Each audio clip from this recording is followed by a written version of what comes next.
Springtime is such a beautiful season, isn't it?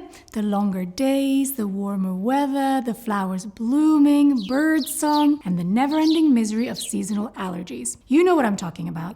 The sneezing, the runny nose, the itchy eyes and watery eyes that make you look like you've been crying for days. But fear not, fellow sufferers. There are ways to survive the allergy season without feeling like you've been hit by a truckload of pollen. I'm the luckiest.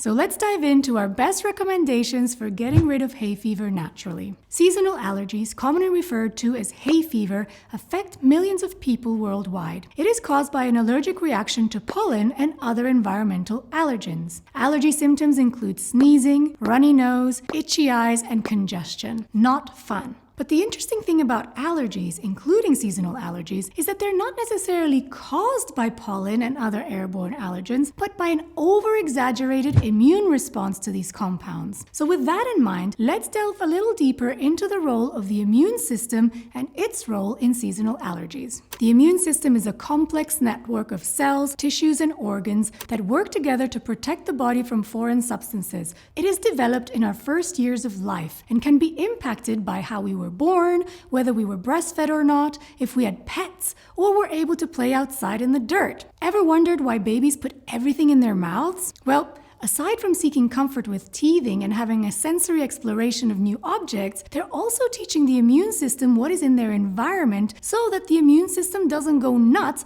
whenever it's exposed to something foreign. It is theorized that living in a too hyper-clean environment in infancy could contribute to allergic tendencies, as the immune system has not been educated about its surroundings and sees everything as a potential threat. Who wants some?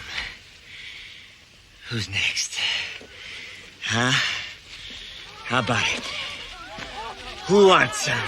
Another key fact to know about the immune system is that most of it resides in our gut. This means that the health of our gut and our gut microbiome, that is the collection of bacteria and other microorganisms which live in our digestive tract as well as other parts of our body, plays a key role when it comes to allergies. This is because the microbiome helps to regulate the immune system. Studies have found that individuals with poor gut health, characterized by an imbalance of gut flora, are more likely to suffer from seasonal allergies. This is because an unhealthy gut flora can lead to a compromised immune system, making it more reactive to environmental allergens. Additionally, the gut microbiome produces short-chain fatty acids that help to reduce inflammation, which is a key component of allergic responses. So, what happens when an allergen like pollen enters the body?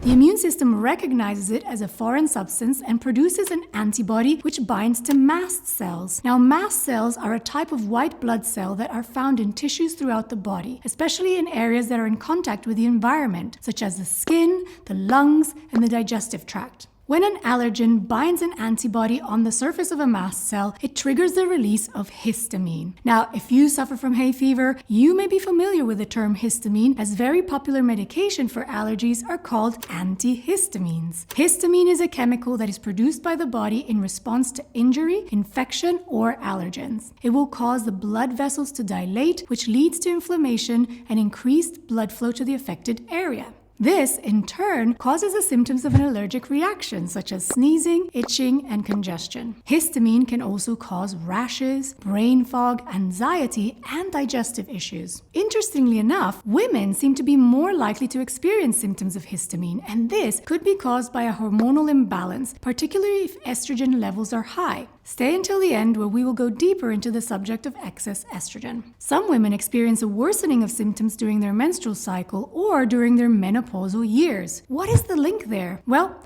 estrogen has been found to stimulate mast cells to produce histamine, while also downregulating the DAO enzyme, an enzyme responsible for breaking down histamine. When DAO activity is decreased, histamine can accumulate in the body and lead to the symptoms that we mentioned earlier. Another way that estrogen may be involved in allergies is that excess of estrogen in the body can lead to an imbalance in the immune responses. This can cause an overreaction to allergens. And finally, too much estrogen can cause an increase in the permeability of blood vessels, allowing more allergens to enter into the bloodstream and exacerbating allergic reactions. So fun. So, if you're a woman struggling with seasonal allergies, addressing hormone imbalances may be the key to defeating the woes of hay fever. So, what can we do about it? Surviving seasonal allergies can be a challenge, but there are natural remedies that can help alleviate symptoms. Oh, thank God.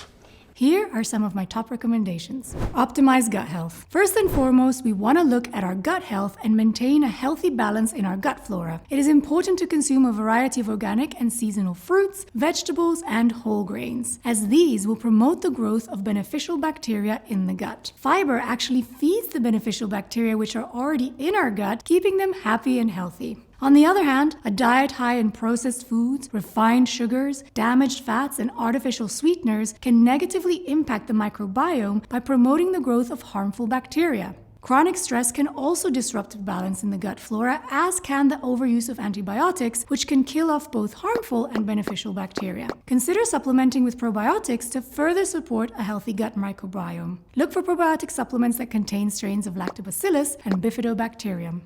Balance hormones. If you're a woman who is struggling with hormonal symptoms such as painful periods, irregular cycles, PMS symptoms, or are in your menopausal years, consider working on balancing your hormones. We teach this and a lot more over a range of our courses in the college. Check out our website, link in the description below. Alcohol, by the way, not only increases estrogen, but also increases histamine. So if you're struggling with hormonal issues as well as hay fever, alcohol has got to go. Consume raw local honey. Consuming local raw honey can help train the immune system in accepting the pollen being in your body. The best way to do this is to go to your local farmer's market and purchase good quality raw honey from local producers. Similarly to honey, burning beeswax candles made locally can not only fill your room with a beautiful honey scent, but they start to produce negative ions that will naturally clean the air of dust particles, pollen, dander, and other common allergens. By purifying the air and also helping your body get used to the local pollen in small doses, they're an excellent natural remedy for allergies. Make friends with the herb nettle. One of my favorite natural remedies for hay fever is the humble stinging nettle herb. Nettle is nature's antihistamine, and unsurprisingly, it's most prevalent during the spring months, just when we need it the most. Nature always provides. I recommend consuming nettle as a strong infusion or tea, but you can also pick fresh nettle in the springtime and cook it in the same way you would cook spinach. Nettle soup or an omelette with sauteed nettle leaves are the perfect springtime tonic. Now, it bears mentioning that unless you want to rock the red, angry rash look, it's best to put on some gloves before picking nettles. And please, don't eat nettles raw. They're called stinging nettles for a reason.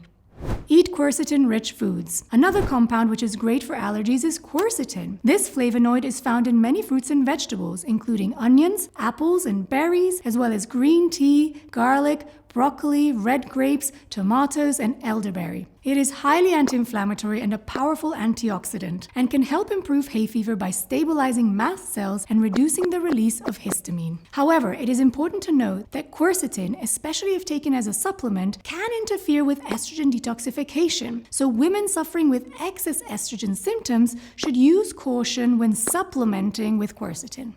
Avoid triggers. Rather than locking yourself indoors when the pollen count is high, consider rubbing some ointment around your nostrils to help stop the pollen going through your nasal passages. Coconut oil or shea butter can be great natural barriers. Avoid touching your face or rubbing your eyes when you've been outside. Wash your hands and shower in the evening to remove pollen before snuggling up in bed. Consider using an air purifier in your home. Not only will it get rid of potential triggers, but can also purify the air of pollutants commonly found in our environment. In conclusion, if you're tired of being a runny-nosed, sneezy mess during allergy season, take heart. By following these tips mentioned above, you can arm yourself against the onslaught of seasonal allergies. From optimizing our gut microbiome to eating honey and nettles, there are plenty of natural remedies at your disposal. So get ready to face the great outdoors with confidence. After all, there's no need to let allergies get you down when you've got nature on your side. Now, if you've just made the connection between your allergies and estrogen, stay tuned for our video coming up next, where we delve deeper into what's really going on with hormonal imbalances.